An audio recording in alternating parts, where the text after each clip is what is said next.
My name is Basuni Rima from Arlington, Texas.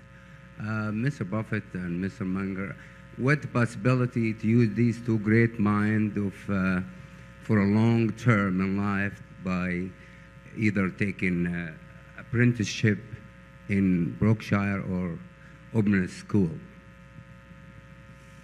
I didn't follow that one. Warren, you handle it. Is it a question of what the possibility using these two great minds of yours to educate a new generation as a long-term investment in this country, to either through an apprenticeship in Berkshire for young people or open a business school? Well, let me try that one because I have a demonstrated record of non-performance. I have had great difficulty enabling my children to know what I know. And Warren,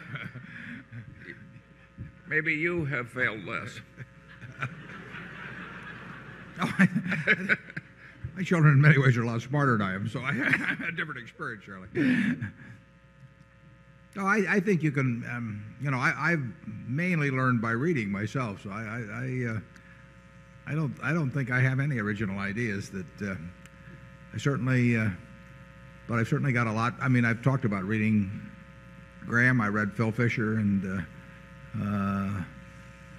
I've gotten a lot of ideas myself from reading. And in my own case, I mean, talk about your parents having influence. My parents had enormous influence, so I think you can learn a lot from other people. In fact, I think if you learn reasonably well from other people, you don't have to get any new ideas or do much on your own. You can just apply the best of what you see.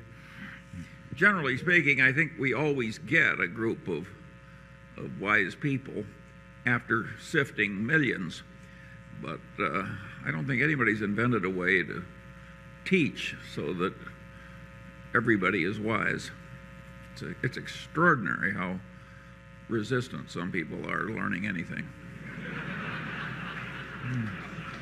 Well, and really, what it's astounding is how resistant they are when it's in their self-interest to learn. I mean, I was always astounded by how much attention was paid to Graham. I mean, he was regarded 40 years ago as the dean of security analysts, but how little attention was paid in terms of the principles he taught. And it wasn't because people were refuting them, and it wasn't because people didn't have a self-interest in learning sound investment principles. It was just this incredible resistance to thinking or change. I mean, I quoted Bertrand Russell one time as saying, who said that most men would rather die than think. Many have, and in the financial sense, that's very true.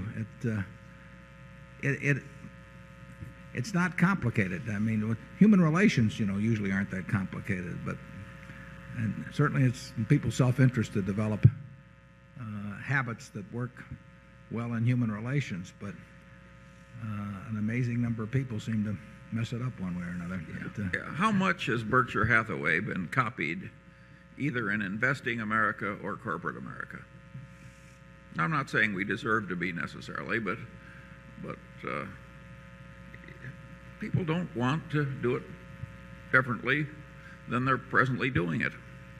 You might argue that Mrs. B, having started what you may have seen out there this weekend with $500 in 1937, without a day in school in her life, and building that into a great enterprise, you might say, well, that is something to study. I mean, is it because she couldn't speak English when she got over here? Maybe we cleanse people.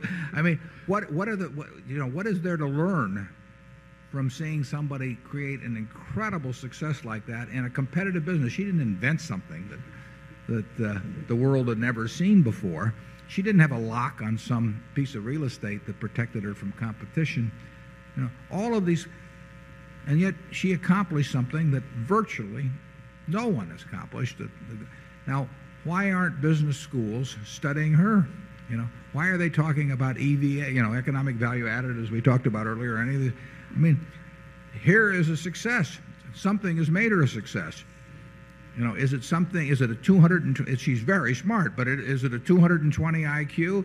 No, it isn't. It's a very smart woman, but it's not something that's incapable of being replicated in the habits and the way of thinking.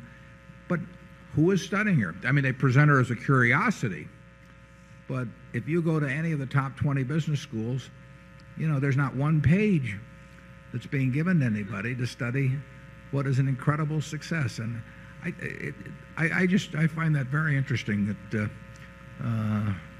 and to some extent, I've seen it in the investment world. There's this, for one thing, it's probably a little discouraging to a professor of management at some major business school who's gone on to get his doctorate and everything to think he has to come out and hang around the furniture market and study a woman in a golf cart. I mean, but they'd be better off if they did.